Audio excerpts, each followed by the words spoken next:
Well, I think we're going to get rolling here. I'm sure some other folks may roll in. We'll go through the standard spiel here. So welcome to the Java user group. Normally I have my counterpart Andy with me, but he's on vacation. It was through a mix-up. He didn't tell his wife that he had this going on, and she scheduled this vacation, but it's not a big deal because I don't actually have to do the presentation today, so I don't mind at all. But I'm Mike Kelly, and I'm going to just go quickly through what we're going to do today, give you kind of an intro to why we're here and so forth. I'm in B24. Andrew, who's normally here, is in A21. And the main reason we organized the Java user group, which is we have to call the Java technology workshop so that, you know, the training people don't think we're just getting together and, you know, goofing off or whatever. But we organized it so that we could try to make each other more knowledgeable about Java related topics and hopefully do some networking between the different departments and so forth. And hopefully at the end of the day have some something to take away with every meeting that we come to. So we've covered a lot of different topics over the past couple of years, and most of them have a pretty strong Java focus. Today's topic isn't necessarily only a Java topic, but it is used very commonly with Java projects. So most of you have seen our mission statement and values, so I'll just kind of let you read those and go ahead and get to the main topic here. So if you didn't know, we try to meet the first Tuesday of every month. Sometimes that falls on a little bit later in the month. Today it fell on the first day of the month. But that's how you can remember when we're meeting, first Tuesday. So unless you get a message saying it's canceled, you can pretty much assume it's going to be here at UMW first Tuesday of the month at 1 p.m. So we always try to incorporate a short Java news segment. I was doing my research and was having some trouble pulling up some interesting Java news this month, so I guess it's just a slow month for Java news. But Java 9, I think we had mentioned last time, it hit some roadblocks when they were trying to get it through the Java community process, and it was originally supposed to be released back in July, but now they're saying September 21st, and as far as I can tell that date has not changed. Hopefully everything will go according to plan this time. We'll be able to actually get it released because the features, it's mainly the project Jigsaw.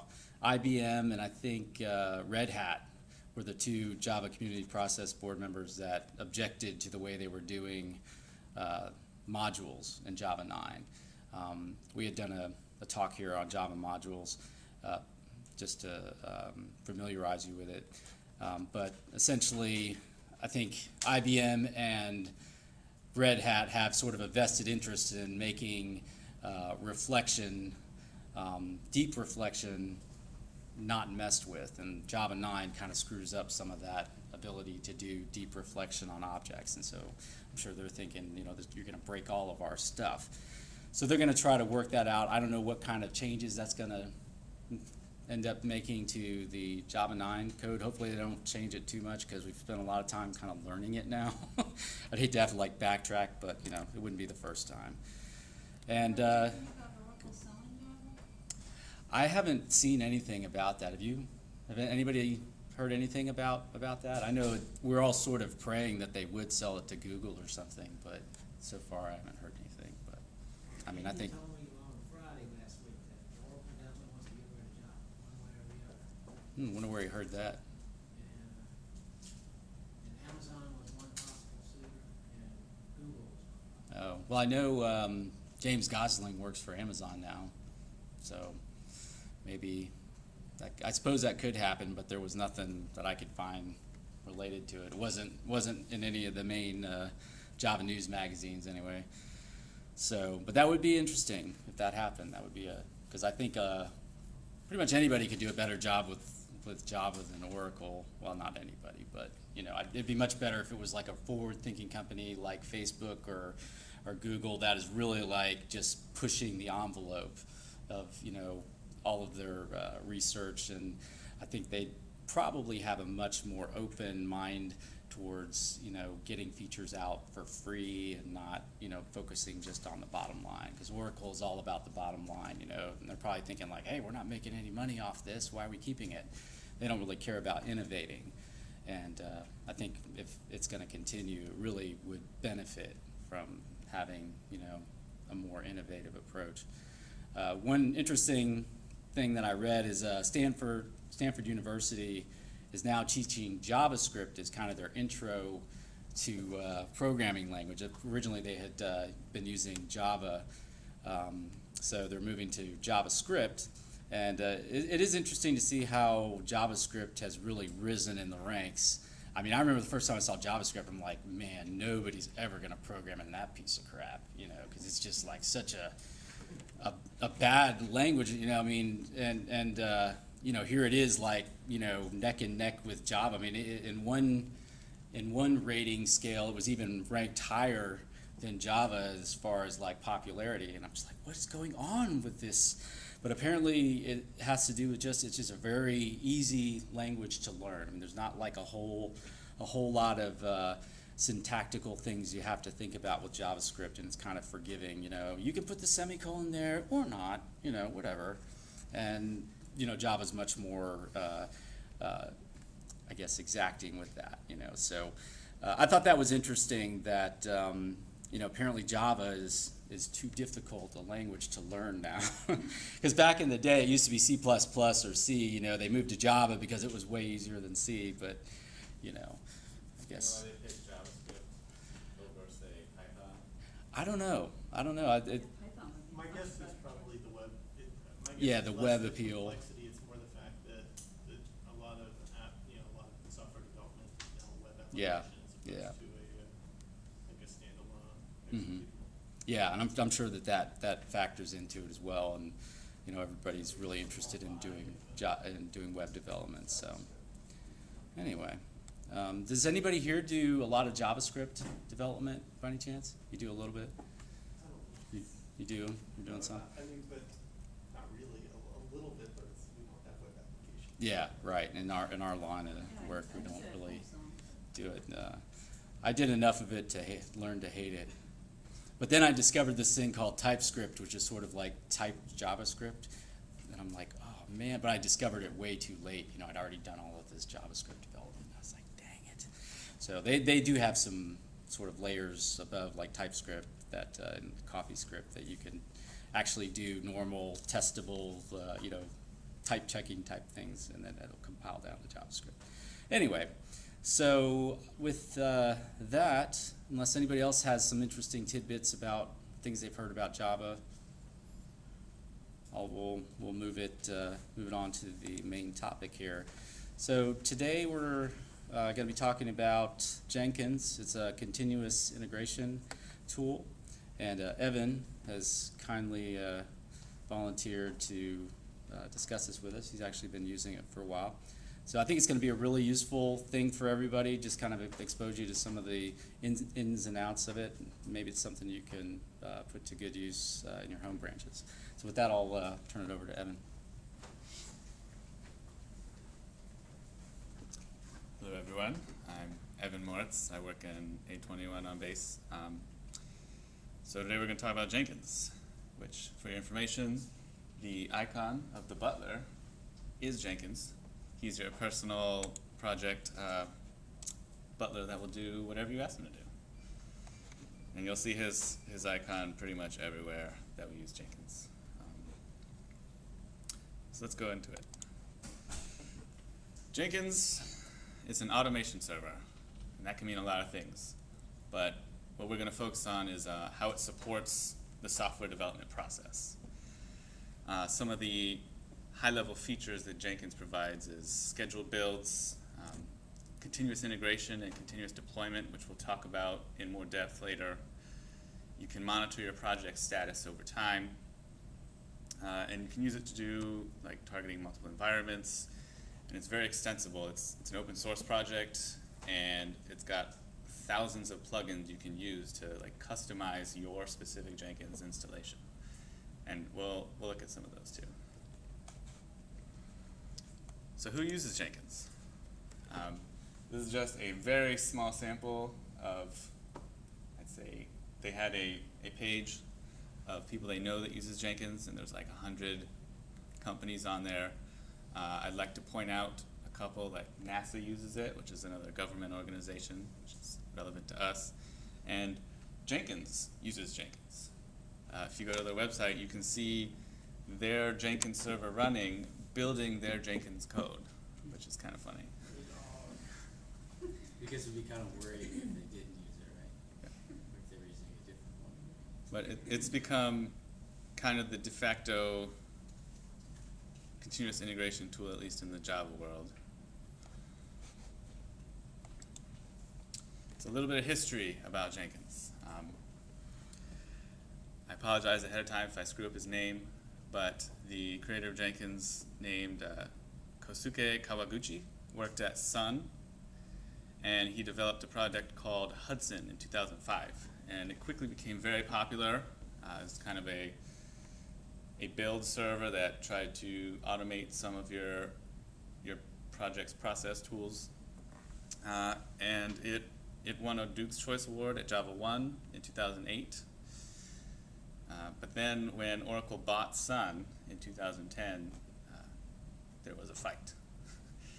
Oracle wanted to trademark Hudson, the product he developed, and commercialize it, sell it, enterprise, that kind of thing. But Mr. Kawaguchi wanted to continue the project as open source, because he's a big part of the open source project. It was open source before. They want to continue that. So there was a fork. Each project considers the other one the fork. Like Jenkins thinks, yeah, I'm the original, and Hudson thinks I'm the original. But they forked, and Hudson quickly lost popularity after that. Jenkins shot up in popularity since it was open source, it was free, and the original developers were still working on it. So after that, Oracle donated Hudson to the Eclipse Foundation, and it just kind of died.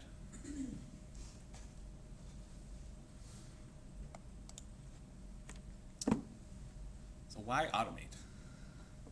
To me, this seems obvious, but I work in an environment where there's a lot of manual tasking going on. So it's a legitimate question, like, why should you automate your build process?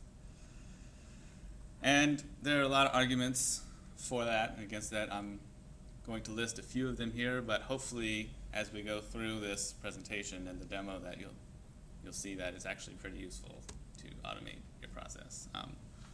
Some of the things include you'll have a shorter time between introducing a bug and finding the bug.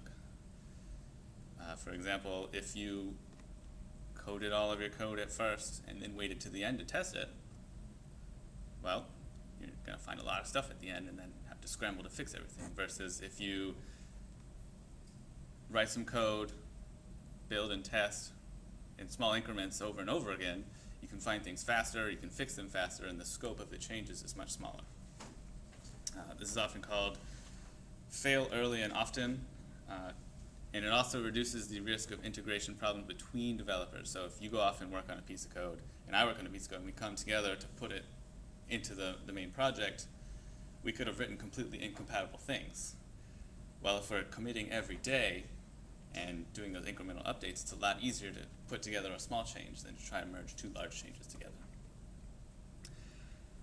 Automating your build process reduces the chance of human error. So say you're manually typing a command on the command line, you accidentally forget a flag, or you pull in the wrong file, and you just hose everything up. Well, if everything is automated, you don't have any of those problems, assuming you set it up correctly in the first place.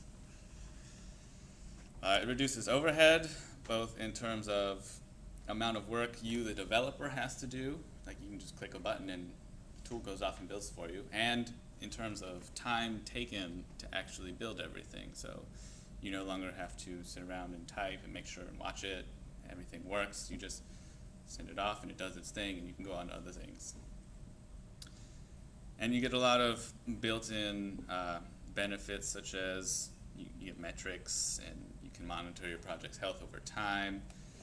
And overall, you just get a higher confidence in the stability of your project, because you know you're constantly building, you're constantly testing, and you know you could look today and see, is my project passing all its tests, versus we're scheduled to start testing in 3 months, so we'll look at it then.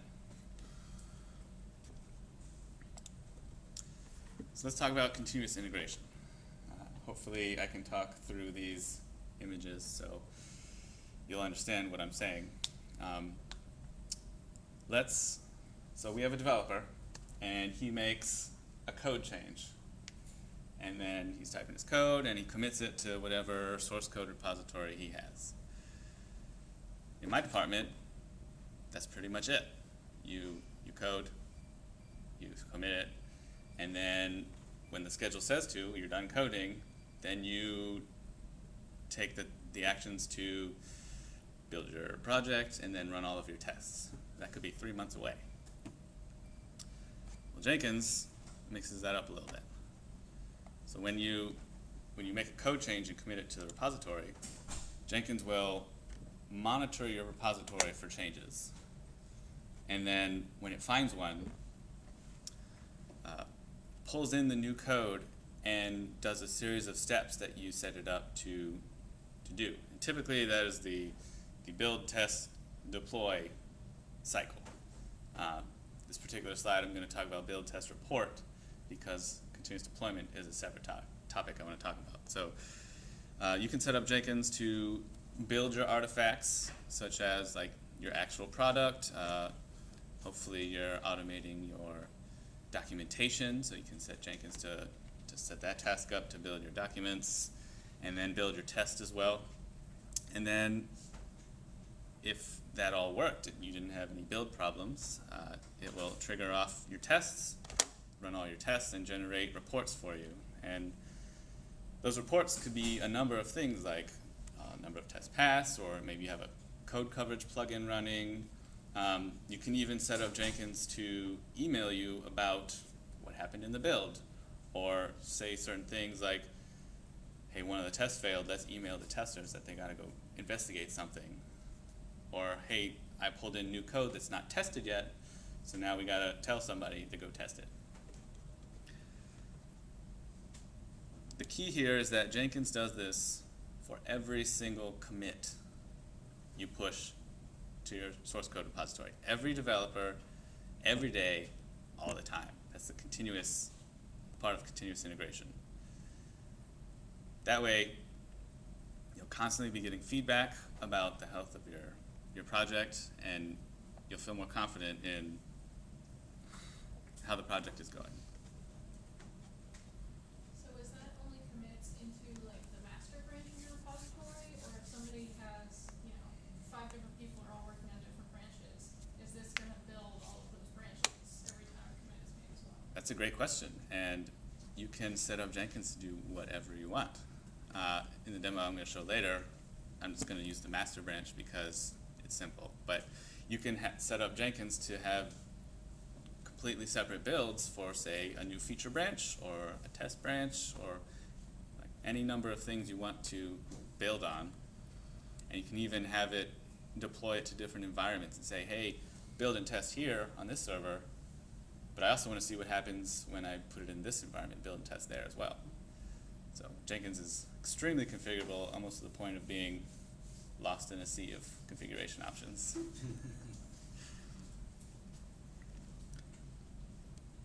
Is there any questions about continuous integration? At a high level, it's really constantly building, running your tests, getting feedback about your project 24/7 all the time. All right. How does it handle conflicts? How does Jenkins handle conflicts? Yeah, does it just say, hey, I can't build this, and sends out an email, or? Yeah, typically if you had, like, say, a merge conflict with your version control, you would see that when you commit before it even gets to Jenkins.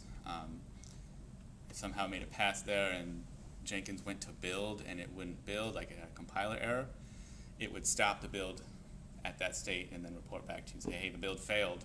Now you got a little red icon and you got to go see what's happening there.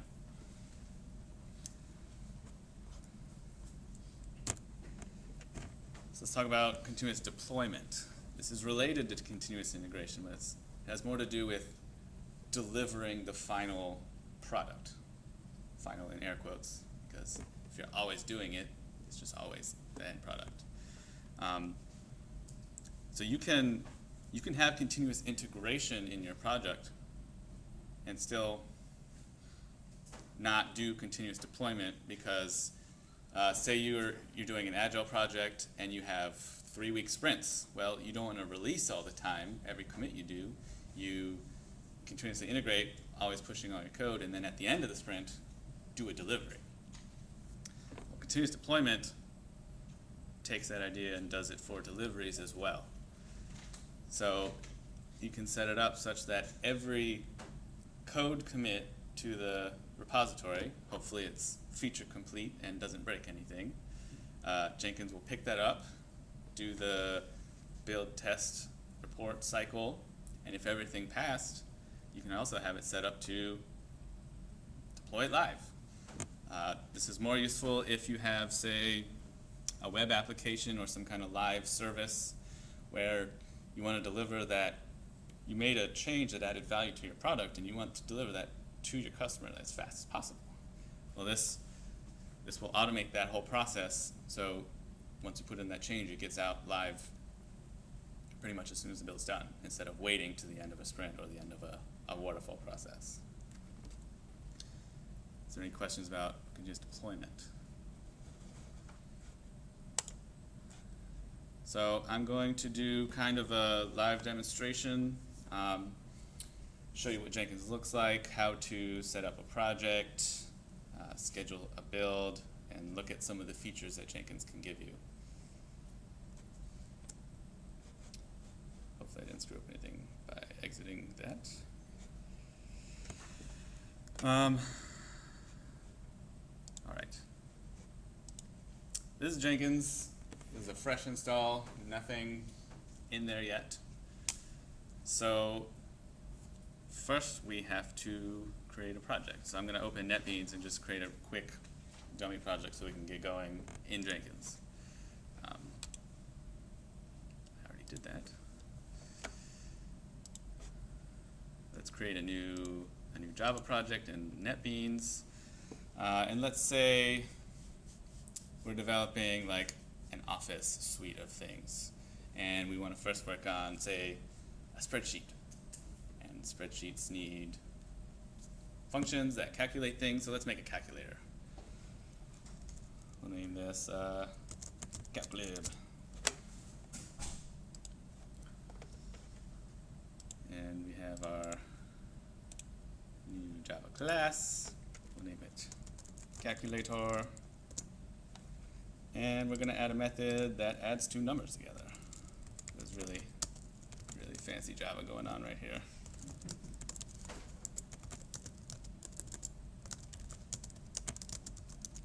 So we add our add method, and what it will do, we'll add A and B together.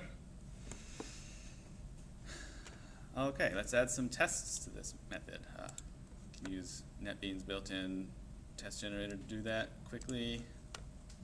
Make an ng test. And now we have an add method. Let's say A is 2, B is 3. We expect the answer, 2 plus 3 is 5. And that's our test. Test it out real quick. Come on. I'll test pass, hooray. So we've made a code change. Well, before we do that, I do want to point out that if you're running in NetBeans, NetBeans has a lot of libraries available to you by default. But if you try to run your project outside of NetBeans, it doesn't always see those libraries. If you look closely, you can see this test.ng library it pulled in when I added that test. Well, if I push this into Jenkins as is, it would not work because it wouldn't be able to find test.ng. What we have to do is remove the library and then add the actual jar to your project. And it's a fine distinction, but it took me like 3 hours to figure that out yesterday. So the test will still pass, but now it'll run in Jenkins as well. All right, so we made a code change. Let us commit those changes. Let's say added calculator class.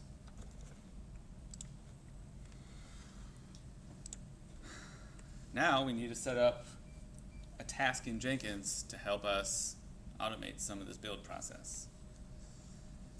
So you go to the left here and say new item. Let's name it the CalcLib project. If you can see, there's a number of different types of projects you can make. We're just going to make a freestyle project, but Jenkins can hook into a Maven project and automatically set up and configure your project for you. If you have a GitHub project, Jenkins has a plugin that will hook up to GitHub and just pull everything in and build it for you. And there's a number of other different ones. For now, we're just going to do a freestyle one so I can show you kind of some of the manual setup. You get a configuration page that you basically tell Jenkins what you want to do for this project when it sees a code change.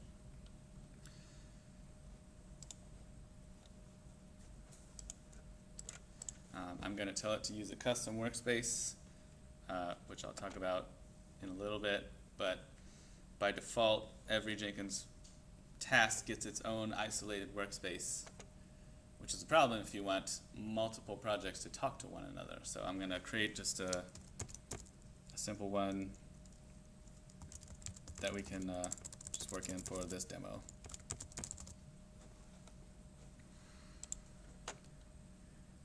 So there is a section for source code management. By default, Jenkins can hook into Git and Subversion, but if you're using some other kind of source code repository, there's plenty of other plugins that you can import into Jenkins that help you read from there. In my repository is just a local folder on my hard drive, so hopefully it works on the first try. What was it?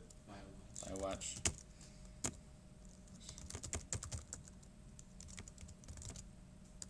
Boom. Windows file paths are just a pain. So we're telling it, let's point at this Git repository that's on my local space, and move on to the build triggers section. There are a number of different ways to tell Jenkins when to build. The built-in way, Jenkins will just pull your repository every set amount of time. So like say every 10 minutes, just go look over here, and if you see any changes, make a new build. Probably the most popular way is to add a commit hook into, say, if you're using Git, you can add a post commit hook to notify Jenkins that a new change has come in. That way, every single change you push gets its own build versus collecting everything after 10 minutes. But for this demo, I'm just going to build everything by clicking a button in the GUI just so I control it as I'm showing you guys. But yeah, there's a lot of ways you can have Jenkins automatically detect and build your code. So now we get to the build steps. Build steps are telling Jenkins what you want it to do when you get new code. So we're gonna tell it to run ant, since we're using a NetBeans project, and we're gonna say execute the test target, which will also build it first and then run the tests. And also tell it where the actual build XML is for our project. And then afterwards, we're going to tell it to collect and publish the TestNG report that we generated from those tests. So hopefully I've set up everything correctly, and then I'll go ahead and say build now. If you notice on the left, Jenkins has an execution queue, so if you have a lot of different projects, it'll have stuff running in the left as you're pushing new stuff. So, and it looks like it worked. If we go to this particular build, it is blue, which means good job, you didn't break anything. It has a section over here for test ng results. Oh, first you can see the console output, so if something did go wrong, you could click there and look at the different error messages that came out of, say, your compiler or your test or whatever. If you ran this on the command line, it's basically everything you would get from there. But you can also look at your test results. We have 0 failures and 1 passed because we wrote a really good test to test that thing. If you had any failures, it would list them in this table and say which methods failed, and then give you some statistics about like how many passed, how many failed, all of that.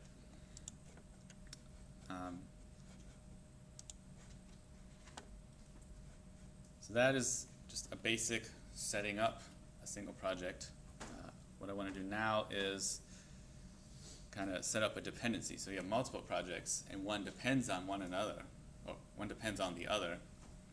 And you can tell Jenkins to how to set up that dependency, and it will trigger correctly how to build things in order. So let's go back to our app. So we've got a calculator.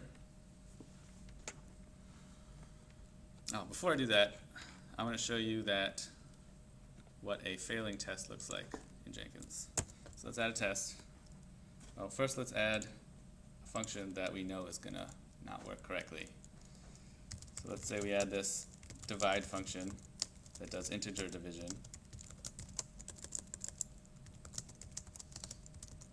And it just returns A over B. And that's all it does. So we'll add a test for that, and we will choose intentionally bad values to try to make the test fail.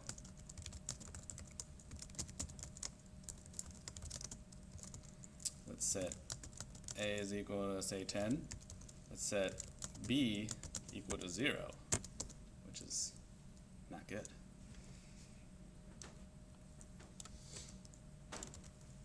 And then call the divide function.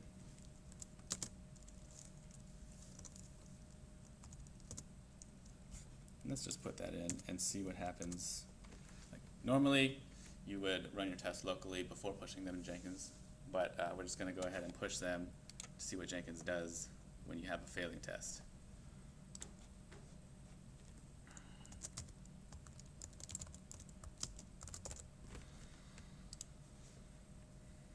And normally, again, Jenkins would detect the change and then trigger a build, but we're just going to go ahead and manually trigger it.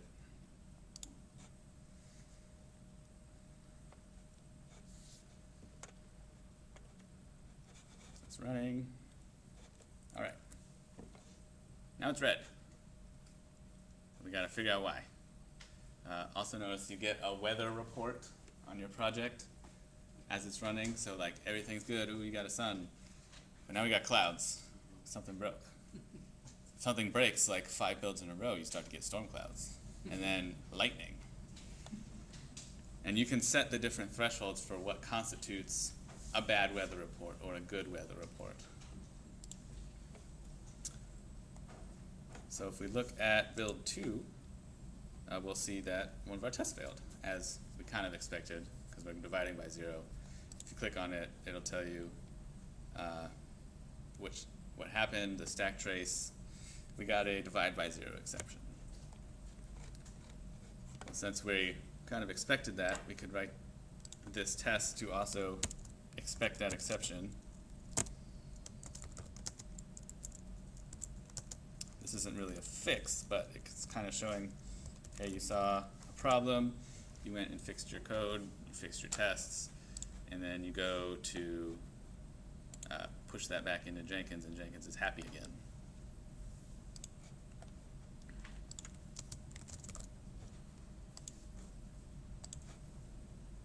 So we go back here, build it.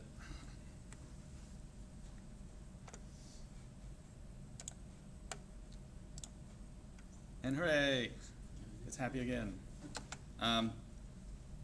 By default, this test trend chart doesn't show the percentage of failed tests, which is kind of misleading. So if you go into the configuration here, go to your post-build actions where you set up collecting the test and G results, there's a checkbox for that. And you can also say, okay, how many tests have to fail before it's unstable, or how many tests have to fail before you just fail the whole project. And now, that should have fixed it. I might have to add another failing test, and then it will show the failed ones. But you would get a red, like since one of them failed, you get half of it red and then half of it blue, showing, hey, half your tests are failing. So now I'll show up setting up a dependency real quick. Let's say, okay, we made a project that calculates values for you. Now we're going to start working on the actual worksheet where we'll pull in some stuff. Let's name it, let's make a class library. Let's name it spreadsheet.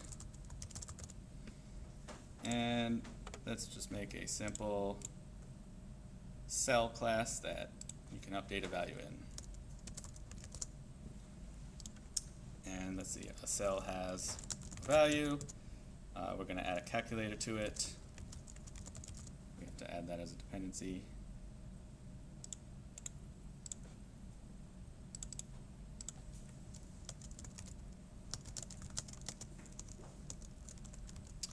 And we'll use code completion to just add getters and setters for the value. Where'd you go? And then we'll add a method that actually uses the calculator. So let's say we want to add a number to the value in the cell. So let's call it add, and then an amount. And then we'll use our calculator to update our value. Calc.add current value and the new amount, and then return the answer. And we can make some simple tests for that too. I'll just skip that because it'll look the same in Jenkins either way if it passes. So let's go ahead and commit this.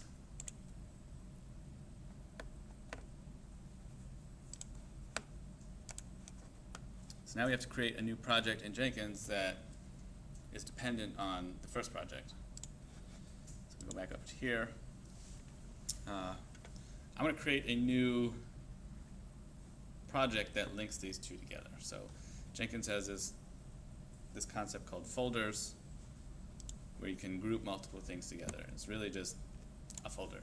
It's pretty simple, but let's name it our Office app. And it's going to be a folder.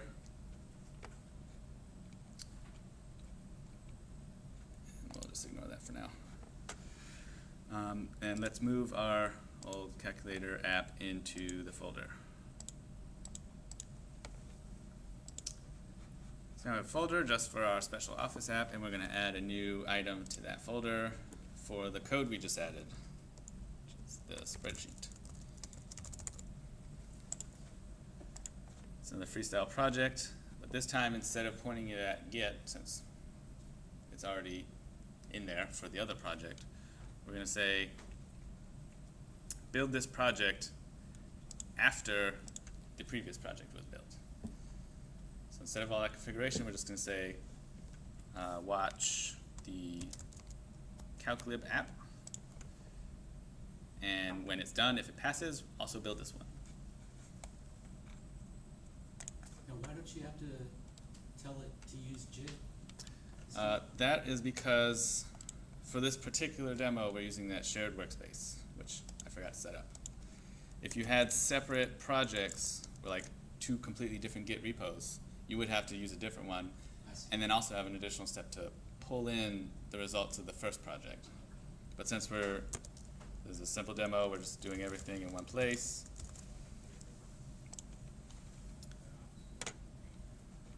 And then we're going to tell it, do the same thing. We're going to run ant to build the jar. And it is here. What did I name that? Spreadsheet.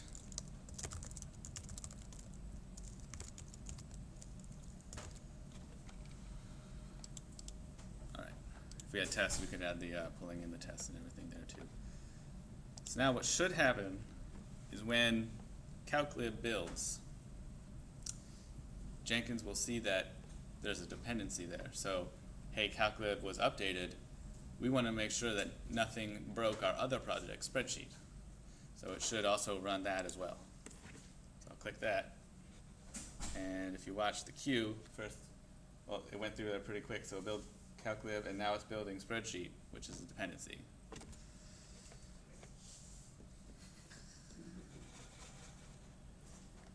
And if we had any tests, it would have run the tests and everything. In the default view, you get pretty simple information, just the status, did it work or not, is it healthy or not, when was the last time it worked, when was the last time it failed, and how long the last build took. There's another plugin I like to use called the dashboard that lets you kind of customize this view. So if you click on this new view tab here in your subfolder, you can select dashboard and name it something like dashboard. And then we'll set it up to just list all the projects that we have in here. And then also, let's look at some test statistics. You can add all kinds, like, if there's a plugin, you can add it here. But since we only have tests in there, let's just look at that. So now the view has both the projects here and the statistics for the unit tests we ran. So you can set up this dashboard to display all the information you want to know about a build in one place without having to go through and click each individual project, look at which one's passed, which one's isn't. Just right here, like this one passed. If this one had tests, we'd see those pass, and then everything's good. So that's pretty configurable. And speaking of configurability, Jenkins has like thousands of plugins that you can use to extend Jenkins. And I'm gonna just go through that real quick. You can do it in Jenkins. There's no like complicated installation or anything. You go to Manage Jenkins, Manage Plugins, and you can just search through. I'm gonna show off this one called the Chuck Norris plugin. This plays a picture of Chuck Norris. Yeah, Chuck Norris will watch over your build and then tell you how you're doing based on how the build went, give you some inspiration or some tough love. So we're going to go ahead and install that. It was just a button click to install that plugin. I think plugins are written in Java if you want to write your own. So now if we do another build, we'll go ahead and fire one off.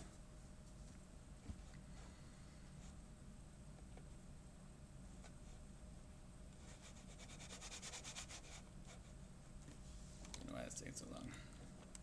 All right, so we add a new build. You click on the build. Oh, come on. I forgot a step. So in order for Chuck Norris to watch over your project, you have to configure, you add a post build action, activate Chuck Norris.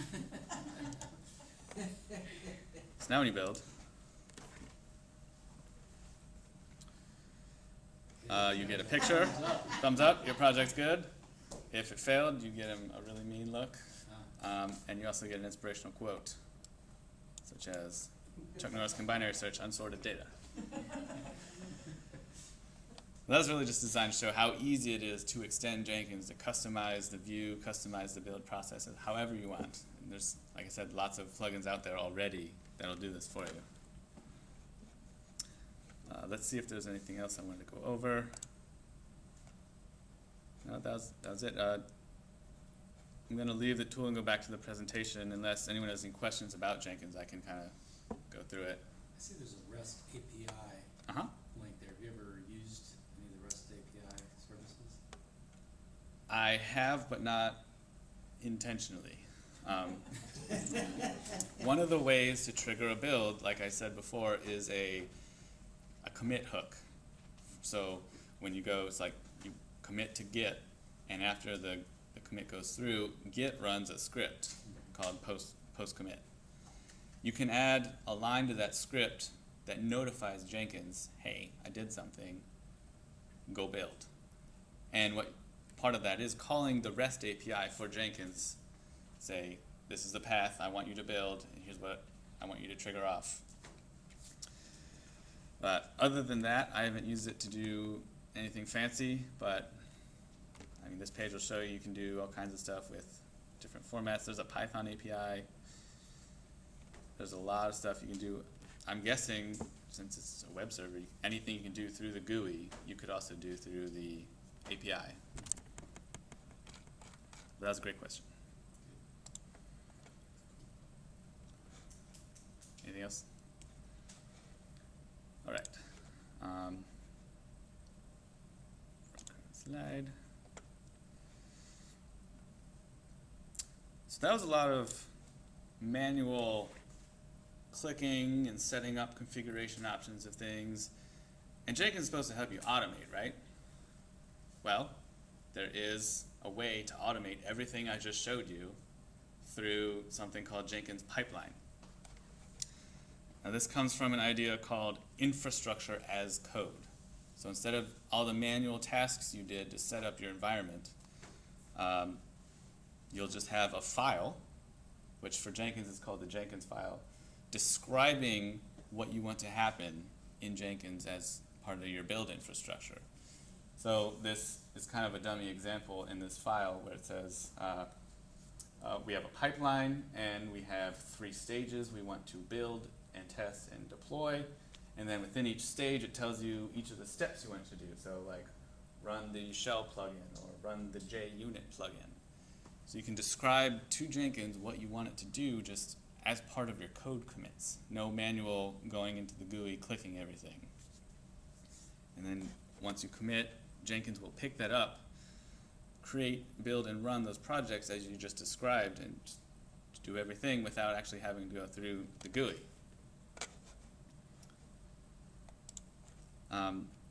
The plugin that enables that is called Blue Ocean. It's relatively new to Jenkins, trying to implement this infrastructure as code concept. And they also have a plugin called the Pipeline Editor. So it will visualize those steps you put in that file. So if you did want to go into the GUI, you go in here and like edit, modify, click around, add new steps to your build, test, deploy stages. And then when you save that, it goes right back into that file so that other people can get it and use it and modify it as well. I haven't actually used this because it's so new. Our version of Jenkins that we have doesn't even have it in there. But it is a cool concept where everything about your project can be summarized in the code. Like you already put all your documentation in there and generate Java docs. Well, why not put the build steps in there as well? That way you have a single source of truth about your project just in your code repository. So while doing research for this presentation, I ran into the same 3 tools over and over again. We have Jenkins combined with Ansible and Docker, which is really cool and I want to talk to you guys about. Ansible is a IT automation tool. And in practice, what that means is using that same infrastructure as code concept, you have a file that lists everything you want the server to look like when you go to do something, like run a build. So you have a file listing all your servers, and a file listing like the state, say I want MySQL installed, I want this version of this thing installed. And Ansible will automatically go out and do that for you, which seems kind of weird until you think about like cloud computing. So I, as a single developer, can go to a single server and be like, hey, yeah, I'm going to install this and this and this, and I'm ready to go. Well, what if you have 100 servers running in a cluster that you need configured automatically to be the same state? Or you make an update and you want them all to be distributed and all the updates to the same thing. Ansible will take care of that for you, and all you have to do is update your little Ansible file, and it will go off and do everything. Docker is similar but slightly different in that it creates these mini VMs called containers. A container is basically only the project's or code or tools or whatever that you need to run. So it's not a full operating system. Let's say it only has these versions of these tools to run your code. And what that does is it helps you isolate your project from the computer it's running on. So I could run my tests on this server or this server and it'll run the exact same way, even though the one is like some busted old Solaris server or this one's like a high performance Linux server. If I use Docker to set up the environment to run my tests, I should get the same results each time. So in combination, people use these to automate their entire build, test, deploy process. Jenkins is for when to run a build and what to do when I run a build. Jenkins will trigger an Ansible update. Ansible will go out, like spin up 100 servers and install and run everything you need in order to run your tests.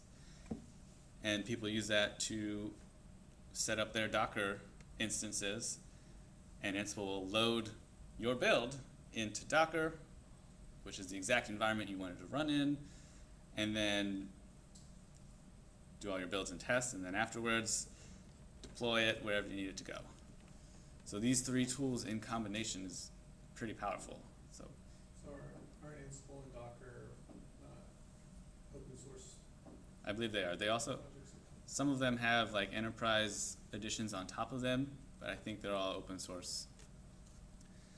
What this lets you do though, is as a developer, if you want to influence your project's build, test, deploy process, all you do is edit your code, edit your little infrastructure as code files, and commit it.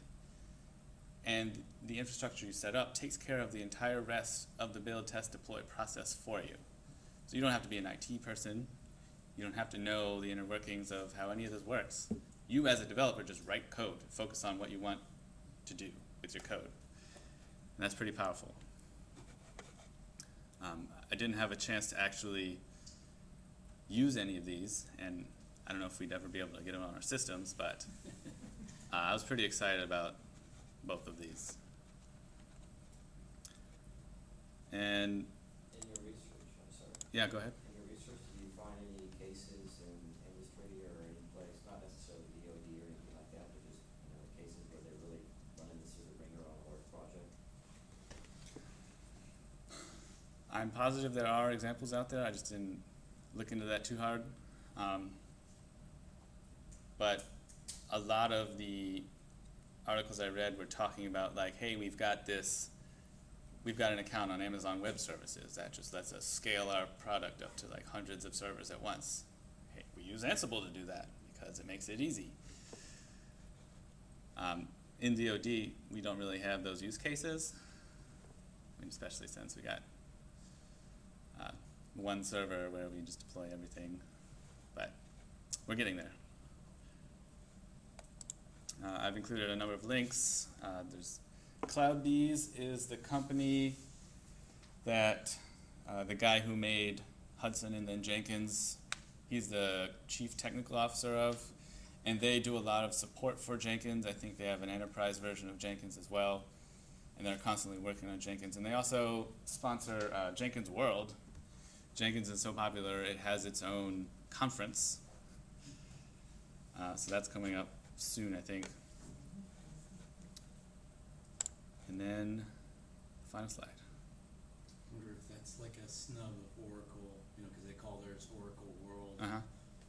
at their conference. So if anyone has any questions, feel free. I've been using Jenkins in my own projects for about a year now. Yeah. So Jenkins is on, we use that on our DoD systems? Yes. Okay. You The, probably have to go through your own datum's request, but Okay. we've done it. Have you had any luck with networking it within a single building or across facilities on RDP&E? Yeah, so our setup, we have 3 buildings, but a single intranet that's disconnected from everything else. And I mean, we have Jenkins running on one server over here that everyone can access from anywhere else, so it hasn't been a problem at all.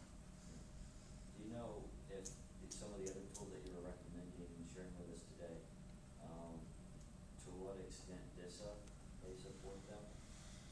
Right. On my project, we're using Project Forge right now for a lot of our basic version control Uh-huh. and code. But, it's all hosted on business servers, and they do a great job maintaining those servers. You're not paying for expensive IT support locally.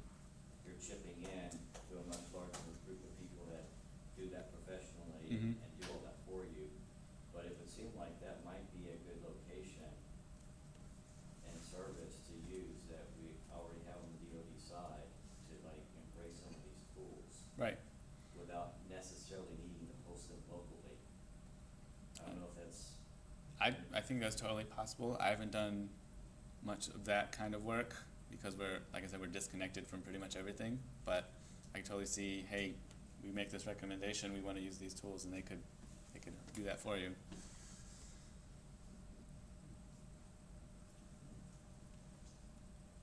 Any other questions? Yeah. I'm sorry. No, If keep nobody them else coming. is asking, I'll ask. With some of the mechanisms, the build mechanisms that you were doing, is there any issue with, every time you build or you commit or whatever, and it is automatically building for you and Mhm. stuff as you're committing and checking things in? Say you have 15 people writing code and committing into the same project. I mean, are you, is like behind the scenes, is some server getting loaded with like tons of jar files and, or is this, if you're rebuilding Mhm. and you don't necessarily need to build yet? Right. So I didn't show you some of these features because it would take longer, but there's all of that. What you just said is configurable. Like there's a queue, so it will block if it's already building. It'll wait until that's done, and then you can tell it which artifacts you want to save off after a build. So what one of our testers has done is set it to every build, just save that specific jar, and it comes with the build number as well. So if we encounter a bug, he can go back and test that specific version of the jar to see if the bug exists there or not. So he saves off all those jars. He doesn't really care about disk space, but you can tell it, hey, archive these things, and then afterwards clean out everything else. We don't need it anymore. Could you give it like a maximum number of builds to? Yeah, you say keep the previous 30, previous 100, or just one. It's extremely configurable. All right, well, thank you for coming to listen to me talk about Jenkins. Mike, I don't know if there's anything else you want to say. No, thanks for coming out. We're, I guess, putting a little bit early than normal, but, I don't have a problem with that. Feel free to stick around and chat with us if you got something you're interested or you wanna find out a little more details about Jenkins. So Evan is the expert, so you can ask him if you have any issues with it. Can you talk about a little bit of the differences between using Windows and Linux as far as like Yeah, the so ability to install this just so in our actual use of Jenkins at Dahlgren, we have it installed on Linux, and everything just worked. We installed Jenkins and it ran. It was great.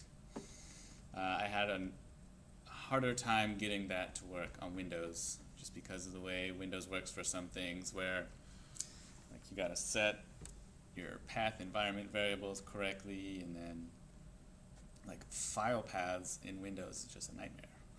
yeah. And I think the one thing that you had mentioned was there was like you had to do a file : / before you Yeah, you have could the exact right number of slashes, and then Yeah, so. Wait, we if gotta you switch end to up trying set it backslashes up on now, too. Windows, just, mean, remember the 3 slashes. we gotta go in, but like you said, It's a little- often these things are designed for Linux or some kind of Unix in mind first, and then ported to Windows after, and you gotta do more work to set them up. But I wouldn't let that deter you from running on Windows. It's just, I'm much more comfortable running in Linux. So, How many of you guys actually work on Windows for your primary development? we got two. Okay. Well, like I said, I'm Do you do Java work or some other language? Not on Windows, I do Java on Linux, but we have other stuff on Windows that we do, a lot of Okay. C and C++. I've done C# and .NET on Windows, and in Visual Studio, everything works fine because it's integrated like that. But I have tried to do C# outside of an editor, and it doesn't work. But It's a little harder, right? Okay. it's kind of like using VI to do Java. Any more questions or comments or things you want to talk about before we look up here? Is that your kid? No, that's like that's the meme kid. That's Success Kid. Yeah, you go to meme generator, any kind of text you want on that kid. Poor kid, famous. But, He's got to be older now. Yeah, right. You can be like, I was the meme kid. Seven questions, answer them all. That's right. After listening to Yauberg and I talk about our kids, I don't think he's ever known my kids.